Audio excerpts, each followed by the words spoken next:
Is it just that we're not children anymore? A lot of people seem to say it is. They seem to say that's the only difference between the two. I can't imagine that's the truth. I may never know for sure. But I'm going to sit and try to work it out today. I'm going to review Space Jam. And then Space Jam New Legacy. And I'm going to try and figure out why, up there recently, with the Looney Tunes on screen, for the first time ever, I felt hate in my heart. It shouldn't, why did that happen? Why did that have to come to pass, Matt? I don't know. But I want to work it out. I want to try and figure out if there's actually a difference between them, or if it's just that I'm older now. So let's just go for it. Spoiler, I hated it. I hated the new one a lot. Like a lot. Whoa, I don't play defense. Warner Brothers presents Jordan. Bunny. Special delivery! Together, they just might save the world. Space Jam. I want to make it clear that I don't think Space Jam's a good movie. I did once, when I was young. Yeah, I mean, every time I went to my granny's house, I'd watch it an unhealthy number of times. Because back in the day, when you had videos, Amazon wasn't a huge thing or anything like that, there were certain ones you didn't have. And for some reason, never thought of getting is somebody else that you knew had them. So anytime we went to my granny's house, my sister would pick Anastasia, and I would pick Space Jam.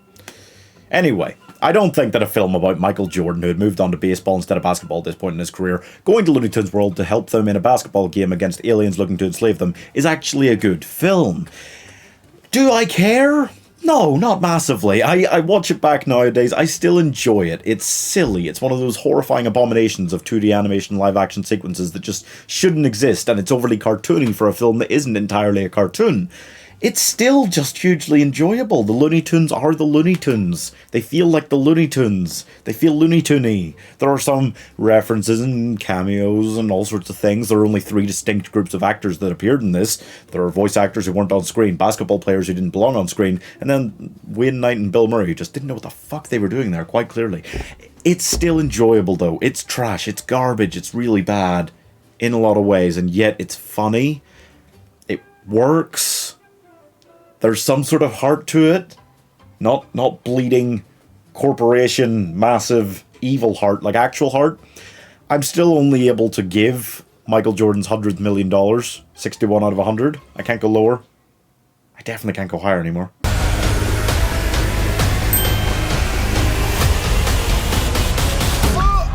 Yikes. Classic. Welcome to the Space Jam. So what is the difference? Because there are some. I knew that I wouldn't even enjoy an almost identical film as much because of that whole being an adult thing now, which sucks. But there are some points to make. Firstly, LeBron's just a really bad dad. Really bad. That whole Bugs being alone on the planet thing, that's so freaking sad. But not in like an okay way. That's just sad. Also, when Hollywood tries to write scripts about video games, it sounds like vomit. The whole thing sounds like vomit. It's like vomit to my ears. It's like a rage cloud vomit around my ears. It's awful. Oh, and also, just to mention it, Warner Brothers fucked my asshole so hard by pile driving so many cameos and references to their other properties into this thing that I feel it coming out of my mouth, okay? Yeah. Well, I could describe the plot to the film, but why bother? Because they didn't really have one. No, there's not even an outline really in there. LeBron is a shitty father. His son wants to make video games, but that's not basketball. And then Don Cheadle sucks them into this internet computer Wreck-It Ralph 2 kind of bullshit, which allows them to meet all of these fun other Warner Brothers characters, like meeting all the Disney princesses, huh? And then he goes to Looney Tunes Land, he finds Looney Tunes, he trains them, they have a basketball match, they might lose, but then they win. Haha, funny film. Oh, my delivery could use some work, so could theirs. Fucking... There are a lot of problems with this, okay? LeBron is from the off, clearly not as charismatic as Michael Jordan, and that Jordan's charisma is kind of what saved us from realizing quite how bad his acting was for a lot of Space Jam. So that really, it doesn't help. And there are a lot of issues. The Michael B. Jordan joke was funny, but clearly made it very clear that they couldn't get Michael Jordan back for this. There's a lot of issues, and I just don't see why they felt the need to remind us that they have, like, Wonder Woman. Oh, we know.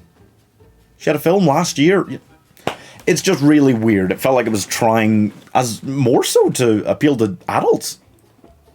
And yet not, because the only lesson learned here is by LeBron about how to be a good father. Nobody else learns any lessons in this film. I don't get it. It felt like it had the loony cartoony life drained from it, which ironically is the lesson that LeBron learned as a coach to the Looney Tunes, to let them be themselves. Warner Bros. Didn't learn that lesson, so I don't know what the hell's going on here. It's all awful. There's definitely a clear difference between these films, and I'm giving LeBron but no LeBrians 40 out of 100. I'm not old. Somebody on chat and stream called me old once. 24. Even in the old X Factor categories, I wouldn't be in the old version. Over 25s. That was the old category. Oh, God. Oh, God. They're definitely going to make Space Jam 3, by the way. Just to prepare you. It's going to happen.